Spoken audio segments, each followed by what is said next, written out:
Room కింద కట్టలేకపోతున్నా, పిల్లల కన్నా పెట్టలేకపోతున్నా. నాకు రోజు మీద దంతలు ఎత్తలేమన్న పరిస్థితి చాలా దారుణంగా ఉందన్న.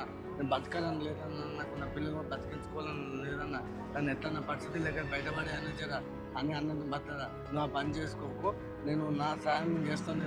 నేను ధ్యానం చెప్తాను.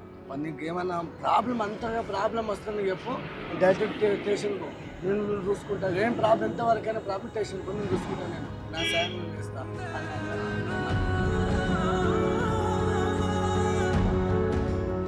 మీ యూనియన్లో మీరు యూనిటీ లేకపోతే కష్టమవుతుంది. తప్పకుండా మీరు ఒకరికొకరు సాయం చేసుకోవాలి. మీకు ఆపదొస్తే నాకు చెప్పాలి. మీ ఆపదొస్తే నాకు చెప్పండి, నేను వస్తాను, నేను పక్కనే ఉంటాను. ఎనీ టైం నాకు ఫోన్ చేయండి. మీరు చేస్తే ఎవరైనా ఫైనాన్సర్ వచ్చి రఫ్గా డీల్ చేస్తే నా దృష్టికి తీసుకురండి.